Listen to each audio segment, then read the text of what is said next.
Most people assume that if someone spends a lot of time alone, it must mean something's missing in their life. Maybe they don't have enough friends. Maybe they struggle socially. Maybe they're secretly lonely. But if you've ever noticed that you genuinely enjoy being by yourself without feeling empty or isolated, then you've probably experienced something many people don't fully understand. Because there's a quiet difference between being alone and feeling lonely. Some people sit in silence and feel uncomfortable within minutes. Others can spend hours alone with their thoughts, their interests, their routines, and feel completely at ease. Not bored, not disconnected, just peaceful. And that difference usually says something deeper about how a person's mind learned to find fulfillment. For people who enjoy being alone without feeling lonely, solitude often feels less like absence and more like space. Space to think, space to observe, space to exist without constantly performing a role for someone else. In social environments, even comfortable ones, there's always a small level of adjustment happening. You're reading expressions, matching energy, filtering thoughts, timing responses. Most people do this automatically, but it still requires mental energy. So when someone who is naturally reflective steps away from those environments, something interesting happens. Their mind relaxes. Not because they dislike people, but because their brain no longer has to manage all those subtle social calculations. That's why being alone can feel strangely refreshing. It's not isolation, it's psychological quiet. And people who experience this often develop something that psychologists sometimes describe as internal grounding. Their sense of comfort doesn't depend entirely on external interaction. Instead, it's built around their inner world, their thoughts, their curiosity, their interests, their observations. This is why you'll often notice certain small behaviors in people who genuinely enjoy solitude. They don't panic when plans get canceled. They're comfortable spending time on quiet activities, reading, thinking, walking, creating, exploring ideas. They don't constantly reach for their phone just to fill silence. And sometimes they even look forward to moments where nothing is happening. To someone who relies heavily on social stimulation, that kind of quiet can feel uncomfortable. But to someone who has built a strong internal landscape, quiet can feel energizing. Because their mind isn't empty, it's active. They're reflecting on conversations, noticing patterns in people, exploring ideas they haven't fully formed yet.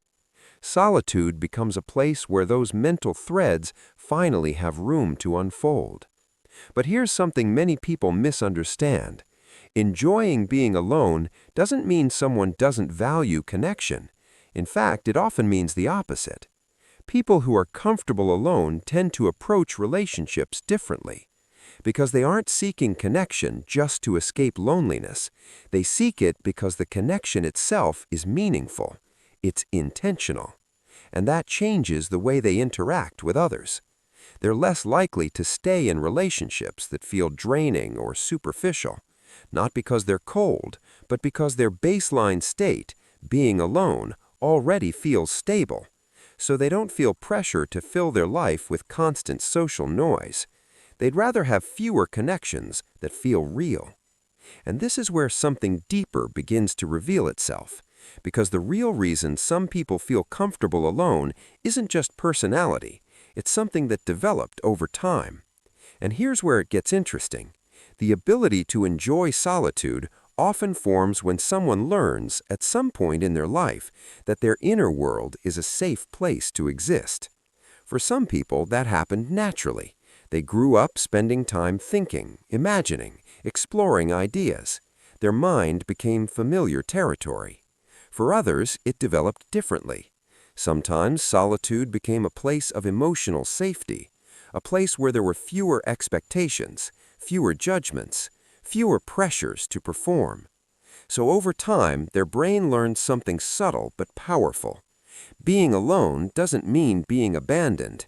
It simply means being with yourself. And once that association forms, solitude stops feeling like a loss.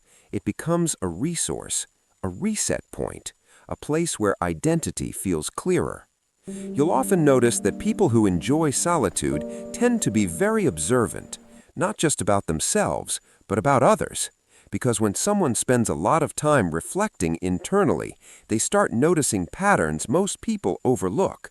Small emotional shifts in conversations, unspoken tensions, the difference between what people say and what they mean. They aren't necessarily trying to analyze people. Their mind just naturally processes the world that way. Solitude gives those observations time to settle and make sense. That's why many reflective people describe their alone time as mentally energizing rather than draining. It's when their mind organizes itself, when experiences make sense, when emotions that felt confusing during the day finally become clear. But there's another side to this pattern that's easy to miss. People who enjoy solitude often move through the world with a quiet sense of independence, not the loud, rebellious kind, the subtle kind. They don't feel the same pressure to constantly be around others.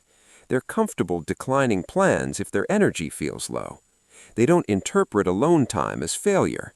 And because of that, their emotional stability tends to rely less on external validation.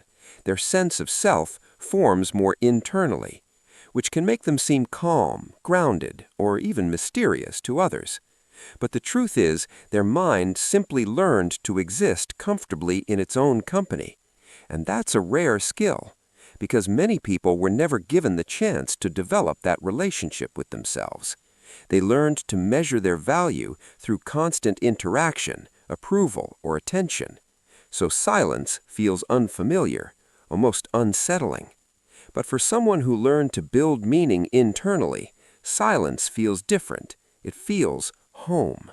Of course, none of this means they don't need people. Humans are still social by nature. Even those who love solitude still crave understanding, closeness, and connection. The difference is simply that their happiness doesn't collapse in the absence of it. Their emotional state isn't entirely dependent on who is around them. They carry part of that stability within themselves. And once you notice that pattern, it changes how you see certain behaviors. The quiet person walking alone with headphones. The friend who disappears for a few days to recharge. The person who enjoys long evenings alone without feeling restless. It's easy to assume they're disconnected from the world. But often the opposite is true. They've simply learned something many people never fully developed: how to feel comfortable in their own presence. And once you understand that difference, solitude stops looking like isolation. It starts looking like self-connection. And for the people who experience it that way, being alone was never the problem. It was the peace.